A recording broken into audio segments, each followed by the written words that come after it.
Hello everyone, welcome back to the channel. Today, we are diving deep into one of the most underrated, hilariously frantic subplots in sitcom history. We're talking about Friends, Season 8, Episode 12, the one where Joey dates Rachel. While the A-plot of this episode deals with some heavy romantic tension, it's the legendary B-plot, featuring a vintage arcade cabinet, a competitive Monica, and Chandler Bing losing his absolute mind, that steals the entire show. It's a masterclass in how to take a simple, mundane object and turn it into a pressure cooker for comedic gold.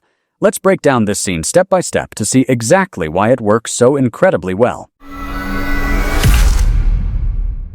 The scene kicks off with Phoebe bringing in a late wedding present for Monica and Chandler. And because it's Phoebe, it's not a toaster or a set of fine china. It's a massive, full-sized Ms. Pac-Man arcade cabinet. Now, pay attention to the character dynamics established right here. Monica's reaction is instant panic about aesthetics and space. Maybe we can put it in the guest bedroom. Chandler's reaction is pure, unadulterated childhood nostalgia. But the real comedic kicker is Phoebe's classic Phoebeism. When Monica mentions her favorite arcade game as a kid, she describes putting a quarter in, pulling a handle, and winning a candy bar. Chandler naturally points out, "A vending machine?" Monica's response is beautiful.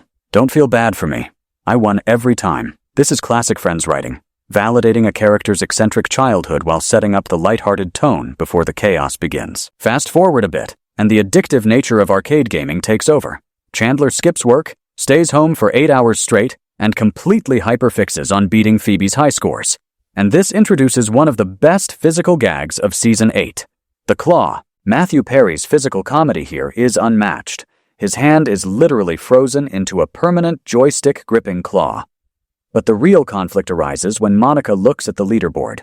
Because arcade games only give you 3 letters for your high score, Chandler did what any mature 30-something married man would do. He filled the leaderboard with dirty 3-letter words. Monica: "Chandler, why would you do that?" Chandler: "Because it's awesome." The stakes are instantly raised because Ross's 7-year-old son, Ben, is coming over the next day. Monica demands the words be wiped out, but they encounter a hilarious roadblock. The machine has a primitive ROM chip, meaning unplugging it won't reset the scores. The only way out: Chandler has to play through the pain with the claw and beat his own scores to replace the names. This brings us to the peak of the episode's tension.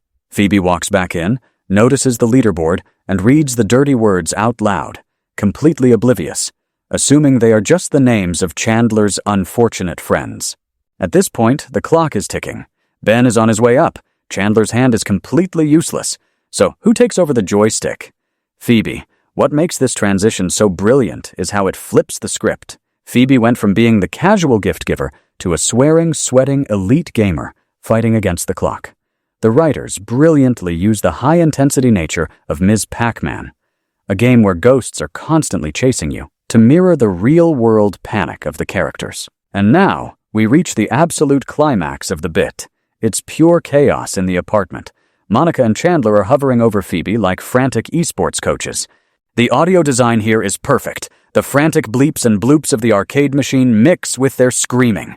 Phoebe is under immense pressure. She's 1 score away from clearing the board. She yells, "Don't touch me!" Monica yells, "Don't touch her!"